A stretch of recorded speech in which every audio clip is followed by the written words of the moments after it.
பூஜ்யாய ஸ்ரீ ராகவேந்திராய சத்யதர்ம ரதாயச பஜதாம் கல்பவருட்சாய நமதாம் காமதேனவே. யோகிராம் சுரத்குமார் யோகிராம் சுரத்குமார் யோகிராம் சுரத்குமார் ஜெயகுரு ராயா. உலகெங்கிலும் வாழ்ந்து கொண்டிருக்கும் ஸ்ரீ ராகவேந்திரா யூடியூப் சேனல் நேயர்களுக்கு டாக்டர் சைதை ராஜாவின் அன்பான வணக்கங்கள். இப்பொழுது நாம் இந்த மாத எபிசோடு, அதாவது மார்ச் மாத கிரகங்கள் எப்பேற்பட்ட நிலையில் இருக்கின்றது என்பதை பார்க்க போகிறோம். மார்ச் மாத பலன்களை சொல்ல போகிறோம். மேஷத்தில் குரு பகவான், கன்னியில் கேது பகவான், மகரத்தில் செவ்வாய் சுக்கிரன் இருக்கிறார்கள், கும்பத்தில் சூரியன் புதன் சனி பகவான் இருக்கிறார்கள், மீனத்தில் ராகு இருக்கிறார். இந்த 1ஆம் தேதியே, மார்ச் 1ஆம் தேதியே புதன் மீனத்துக்கு சென்று விடுகிறார். மீனத்துக்கு சென்று அங்கே பார்த்தீங்கன்னு சொன்னால் அவர் நீச்ச பங்கம் பெறவில்லை. அதனால் புதனுடைய ஆதிக்கம், அதாவது நரம்பு சம்பந்தப்பட்ட பிரச்சனை உடையவர்களுக்கு இந்த மாதம் கொஞ்சம் விழிப்புணர்ச்சியாக இருக்கணும். இது பொது பலனுங்க.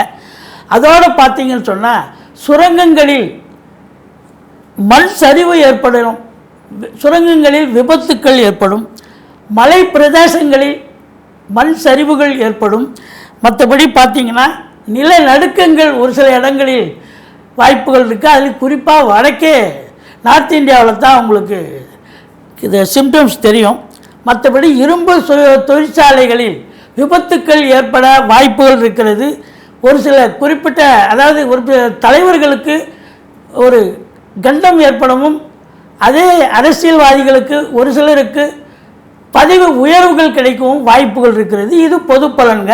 இப்போ ராசிக்குள் செல்லலாம் வாங்க. கன்னி ராசி அன்பர்களுக்கு வணக்கம். கன்னி ராசி கால புருஷனுக்கு 6வது ராசி.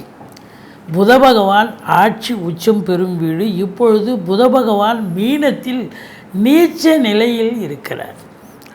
எப்போவுமே ஒரு ராசிநாதன் நீச்ச நிலையில் இருந்தால் நீச்ச பங்கம் பெறுகிறாரா? இல்லை.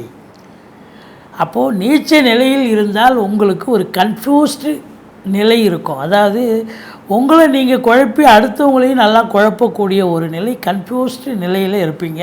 சாதாரணமாக நீங்கள் ரொம்ப டேலண்டட் பர்சன், ரொம்ப அதிபுத்திசாலின்னு சொல்லணும் கன்னி ராசியில் பிறந்தவங்க. ஏன்னா புதன் உச்சம் இல்லையா, ரொம்ப நேரத்துக்கு தகுந்த மாதிரி நீங்கள் இயங்கக்கூடியவர்கள். உங்களை நீங்கள் மாற்றிப்பீங்க, சுதாரிப்பீங்க. அப்படி ஒரு பர்சன். ஆன போதிலும் உங்கள் ராசிநாதன் நீச்ச நிலையில் இருப்பதால் கொஞ்சம் எச்சரிக்கையாக இருக்க வேண்டும். மற்றபடி ஏன்னா அவரே 10 குடையவனாகவும் ஆயிடுறாரு. மற்றபடி உங்களை பொறுத்தவரையிலையும் குரு பார்வை கோடி நன்மை. மற்ற கிரகங்களுடைய சஞ்சார நிலை ஓரளவுக்கு நன்மை பயப்பது, குரு பார்வையும் இருக்கிறது. அதனால் ஓரளவுக்கு இந்த கன்னி ராசியில் பிறந்த அன்பர்களுக்கு இந்த மார்ச் மாதம் ஓரளவுக்கு நன்மைகளை தரும் அப்படின்னு சொல்லலாம். பாருங்கள், இந்த கன்னி அப்படின்னும்போது உத்தரம் 2, 3, 4 பாதங்கள், அஸ்த நட்சத்திரம், சித்திரை 1, 2 பாதங்கள் உள்ளடக்கியது. இப்போ இந்த குரு பார்வை கோடி நன்மைன்னு சொன்னோம். குரு எங்கே உட்காந்துருக்கார்? 8ஆம் இடத்துல இருக்கார். அவர் யார் அப்படின்னா 4க்கும் 7க்கும் உடையவர். 8ல் போயிட்டார். 8க்கு போனாலும் அவர் பார்வை பாருங்கள் உங்களுக்கு 2ஆம் இடத்து பதியுது. 2ஆம் இடம் குடும்பஸ்தானத்தை குரு பார்த்தா அதை விட ஒரு சிறப்பு வேறு என்னங்க வேணும். இந்த குடும்பாதிபதி என்று சொல்லக்கூடிய சுக்கிரனும் உங்களுக்கு 5ஆம் இடத்தில் முதல் வாரம் சஞ்சாரம் செய்கிறார் மகரத்தில். அடுத்தது 6ஆம் இடத்துக்கு போயிடுறார் கடைசி 3 வாரம். இருந்த போதிலும் உங்களுக்கு பணம் பல வகையில் இருந்து பையை நிரப்பும்னு சொல்லணும். ஏன்னா தனக்காரகன் தனஸ்தானத்தை பார்த்தால் தன பிராப்தி உண்டு. கொடுக்கல் வாங்கல் சிறப்பாக இருக்கும். ஃபைனான்ஸையே தொழிலாக செய்யக்கூடியவர்கள் தாராளமாக சூப்பராக பண்ணுவீங்க. உங்கள் சொல்லுக்கும் செயலுக்கும் மதிப்பு மரியாதை கண்டிப்பாக ஏற்படும். வாக்கினை தொழிலாக கொண்டு செயல்படும் இந்த ராசி அன்பர்கள், அதாவது ஆசிரியர்கள், பேராசிரியர்கள், இலக்கியவாதிகள், சொற்பொழிவாளர்கள், வழக்கறிஞர்கள், ஜோதிட அறிஞர்கள், இவங்களுக்கெல்லாம் இந்த மாதம் நல்ல அவங்க அதுவும் ஒரு சொல் வெல்லும்னு சொன்னால் அப்போ அந்த சிறப்பாக அதை வச்சு நல்ல ஒரு ரெகக்னேஷன் கிடைக்கும், நல்ல ரெமுனரேஷனும் கிடைக்கும் அப்படின்னு சொல்லலாம். மற்றபடி குடும்பத்தில் நிம்மதி, சந்தோஷம், குதூகலம் ஏற்படும். குடும்பத்தில் சுப நிகழ்ச்சிகள் நடத்துவார்கள். வெளியார் சுப நிகழ்ச்சிகளுக்கு சென்றுவிட்டு வர முடியும் அப்படின்னு சொல்லலாம். மூணாம் இடம் முயற்சி ஸ்தானத்தை சனி பகவான் பார்க்குறார். அப்போது எடுக்கின்ற முயற்சிகள் கொஞ்சம் காலதாமதம் எடுத்து சரியாகும். இளைய சகோதர பாவம் இல்லையா, அப்போ இளைய சகோதரர்களுக்கும் உங்களுக்கும் நிறைய கருத்து பேதம் ஏற்படும். இல்லை இளைய சகோதரர்களுக்கு தேக ஆரோக்கியத்தில் பிரச்சனை ஏற்பட்டு மருத்துவமனைக்கு செல்ல நேரிடலாம். மற்றபடி 4ஆம் இடம் அப்படின்னு சொல்லக்கூடிய மாத்திருஸ்தானத்தை குரு பகவான் பார்க்கிறார். தாய் வழி சொந்தங்களால் அனுகூலம். அதே நேரத்தில் வண்டி வாகனங்களை வச்சு பழப்பு நடத்தக்கூடியவர்கள், சவாரி, அதெல்லாம் நல்ல சவாரி கிடச்சி நல்ல சம்பாத்தியத்தை பார்க்க போகிறீங்க. அதாவது 4 wheeler, truck, lorry, auto, taxi, van, bus, lorry, இப்படி ஹெவி வெஹிக்கிள்ஸ் அதாக இருந்தாலும் நல்ல சம்பாத்தியத்தை பார்க்கக்கூடிய ஒரு காலகட்டம். ஒரு சிலர் சொத்து பத்தில் இன்வெஸ்ட் பண்ணக்கூடிய ஒரு நிலை கூட ஏற்படும். பழைய வண்டி விற்றுட்டு புது வண்டி வாங்கலாம். இல்லை ஒரு சிலர் பார்த்திங்கனாக்கா இடம் வாங்கணும், பூமி வாங்கணும், வீடு கட்டணும், ஃப்ளாட் வாங்கணும் அப்படின்னு உங்கள் அபிலாஷை, நீண்ட நாள் அபிலாஷை இருக்கும். அந்த அபிலாஷை நிறைவேறக்கூடிய ஒரு காலகட்டம் அப்படின்னு சொல்லலாம். எது எப்படி இருந்த போதிலும் பிள்ளைகளுடைய உயர்கல்வி மிக சிறப்பாக இருக்கும். சுகஸ்தானம்னு சொல்லக்கூடிய இடம், சுகவாசியாக இருப்பீர்கள் இந்த கன்னி ராசியில் பிறந்த அன்பர்கள் இந்த மார்ச் மாதம். அடுத்தது 5ஆம் இடம். 5ஆம் இடத்தில் சுக்கிரன் முதல் வாரம் இருக்கிறார். உங்களை செவ்வாயும் இருக்கிறார். உங்களை பொறுத்தவரையிலையும் முதல் வாரம் இந்த 2 குடையவன் 5ல் இருக்கிறது மிக மிக சிறப்பு. நல்ல சம்பாத்தியம் இருக்கும், சேவிங்ஸ் இருக்கும். ஆனால் அதுக்கப்புறம் கடைசி 3 வாரம் உங்களுக்கு 6ஆம் இடத்துக்கு சென்று விடுவதால் பணம் பல வகையிலிருந்து வந்தாலும் கூட செலவு காத்துட்ருக்கோம். இந்த கன்னி ராசியில் பிறந்தவர்களுக்கு பெரிய கடனை அடைச்சங்க, பெரிய திருப்தி அப்படின்னு சொல்லக்கூடிய ஒரு நிலை ஏற்படும். காசு பணம் தங்குமா அப்படின்னு சொன்னால் வர்ற காசு செலவு அப்படியே கடனை கொடுக்கறதுக்கு சரியாகும். அந்த அளவுக்கு உங்களுக்கு 2 குடையவன் 6ஆம் இடத்துக்கு போயிடுறார். அதனால் செலவினங்கள் ஏற்படும். கொஞ்சம் எச்சரிக்கையாக நடந்து கொள்ளுங்கள். எது ரொம்ப எசென்ஷியலோ அதை மட்டும் எடுத்து செலவு பண்ணுங்கள். கச்சிதமாக இருந்தால் தான் சாதிக்க முடியும் அப்படின்னு சொல்லணும். மற்றபடி உங்களுக்கு 7ஆம் இடத்துல ராசிநாதனை 6ல் சூரியன் இருக்கார், சனி பகவானும் இருக்கார். இந்த 6ஆம் இடத்துல சனி பகவான் இருக்கிறது பெரிய விசேஷங்க. 5 குடையவன் 6ல் இருக்கார். அப்போது உங்களுக்கு என்ன நடக்கும் அப்படின்னா, இதை பொறுத்தவரையிலையும் உங்களுக்கு விபரீத ராஜயோகம் அப்படின்னு சொல்லலாம். தொழில் ரீதியாக ஆகட்டும், உத்தியோக ரீதியாக ஆகட்டும், இல்லை டொமஸ்டிக் வீடு விஷயங்களாகட்டும், உங்களுக்கு வெற்றி வாய்ப்பை தருவார். வெற்றி ஸ்தானத்தில் சனி பகவான் இருக்கிறார். அதில் குறிப்பாக அந்த 30-35 வயசுக்குள்ளே இருக்கக்கூடிய இளைஞர்களுடைய தேடல்கள் அப்படின்னு பார்த்திங்கன்னா, தேடல்கள் அதாவது அவங்க எக்ஸாம், காம்படிட்டிவ் எக்ஸாம் எழுதலாம், நீட் எக்ஸாம் எழுதலாம், இல்லை அவங்க TNPSC, UPSC, bank exam, railway service, staff selection, இப்படி எக்ஸாம் எழுதலாம். அவங்க அந்த எக்ஸாம் எழுதி பாஸ் பண்ணி அவங்க நல்ல ஒரு தேர்ச்சி பெற்று நல்ல ஒரு பொசிஷனுக்கு வரக்கூடிய ஒரு அமைப்பு இருக்குது. வெற்றி வாய்ப்பை பெற முடியும். இல்லை ஸ்போர்ட்ஸ்மேனாக இருக்கிறாங்க, 10ஓட 11 இருக்கிறாங்க, ஸ்போர்ட்ஸில் இன்ட்ரெஸ்ட் இருக்குது.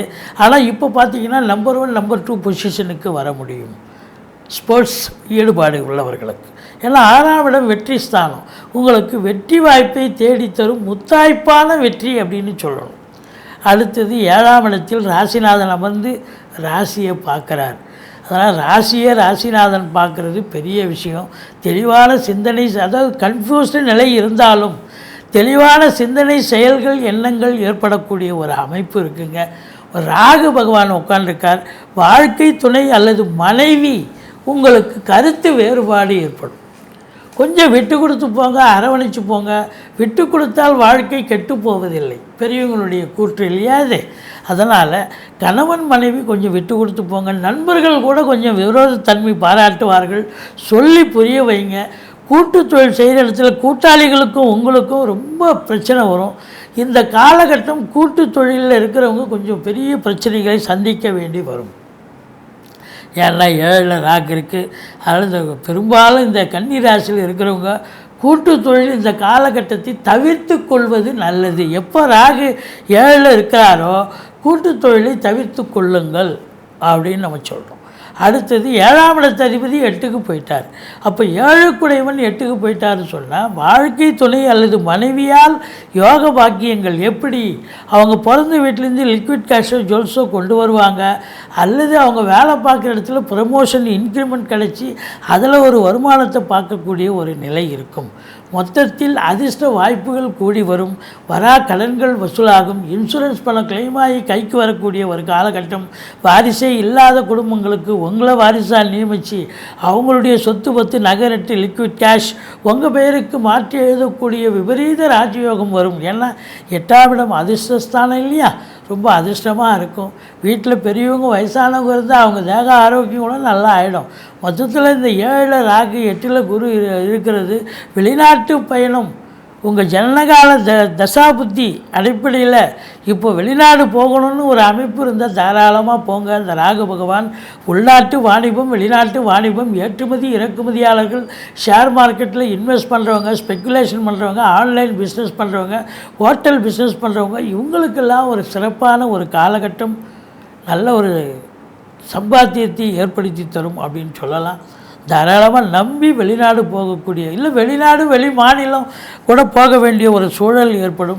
மொத்தத்தில் 9ஆம் இடத்து அதிபதி உங்களுக்கு மகரத்திலும் கும்பத்திலும் இருக்கிறார். அதனால் ஓரளவுக்கு நீங்கள் பாக்கிய முதல் வாரம்தான் பாக்கிய நிறைவு இருக்கும். கடைசி 3 வாரம் ரொம்ப எச்சரிக்கையாக இருக்கணும். லட்சுமி கடாட்சம் அப்படின்னும்போது ரொம்ப அதிகப்படியான உழைப்பு தேவைப்படுகிறது.